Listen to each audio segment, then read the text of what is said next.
सुबह के 8:08 हो रहे हैं और यह नर उठने की फिराक में लगा हुआ है।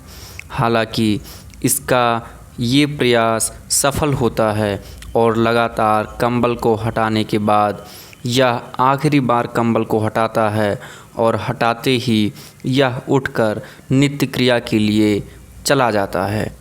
यह नर जरा भी देरी ना करते हुए अपने नित्य क्रिया को सावधानी पूर्वक करता है, क्योंकि इसे मालूम है कि इसके पास अब ज़रा भी समय नहीं बचा हुआ है। ये नर अपने हाथ को अच्छे से धुलने के बाद अब अपने मुख को भी धुलने की नाकामयाब कोशिश को अंजाम देता है और काफ़ी प्रयास के बाद यह धुल ही लेता है। यह नर अपने मुख में अब एक मिंट जेल जैसा पदार्थ लगाएगा जो इसे एक तरोताज़गी, ताज़ा सांसों का अनुभव कराएगी। यह नर इसमें कोई भी कसर नहीं छोड़ना चाहता है, क्योंकि इसे मालूम है कि यही यह चीज़ है जो इसे पूरे दिन का एक सुखद अनुभव कराएगी। यह नर अब कुछ सूखे फल चबाएगा, जिसे लोग पौष्टिक आहार कहते हैं। इस नर को भली भांति मालूम है कि इससे कुछ होना जाना नहीं है, लेकिन इन फलों पर व्यर्थ किए गए पैसों का कुछ तो हिसाब करना ही होगा और इसी चक्कर में निर्लज्जतापूर्ण ये इन फलों को चबा जाता है। यह कोशिश करता है कि कमरे के बाहर एक छोटे से स्थान को जो इसने जंगल बना के रखा है वहाँ पर पानी पिए।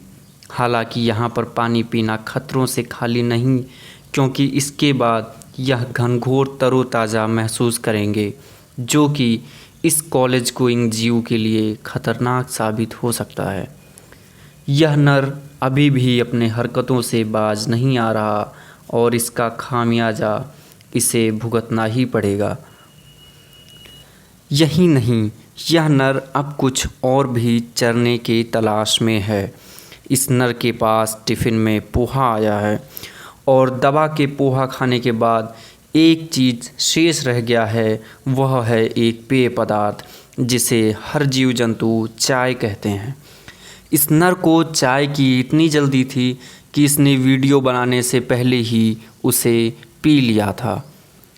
कमर पर बेल्ट कस के बांधने के बाद यह नर सोच रहा है कि अब इसे खाना कम खाना पड़ेगा, लेकिन यह बिल्कुल भी मौसम के अनुकूल नहीं है। इसने जैसे तैसे थोड़ा सा पेट भरा और युद्ध स्थल में जाने की तैयारी में लग गया।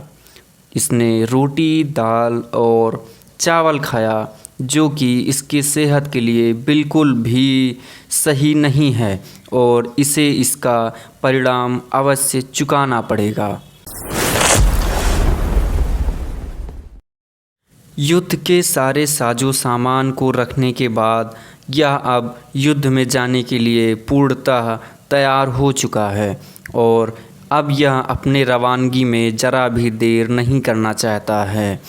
साथ ही साथ इसे अब अंदाज़ा हो गया है कि थोड़ा सा और जल्दी उठना चाहिए। हालांकि यह हर रोज़ एक ही बात सोचता है।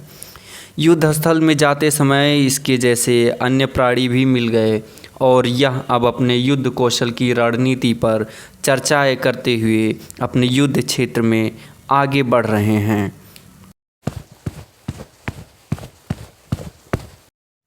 भीषण मल्ल युद्ध के बाद यह जानवर अब काफ़ी थकान महसूस करने लगा है। यह अब वापस अपने बसेरे की तरफ आ गया है। यह अब युद्ध का सारा साजो सामान पटक देगा और फिर घोर निद्रा में जाने की तैयारियां करेगा। भयानक निद्रा में जाने के लिए यह अपनी पूरी तैयारियां कर ली हैं। इसके बाद अब अंधेरा ही अंधेरा रहेगा इस जानवर के जीवन में। आगे की सीन आप नहीं देख सकते हैं, क्योंकि वह बेहद ही डरावना और ख़तरनाक है, जिससे आपका दिल दहल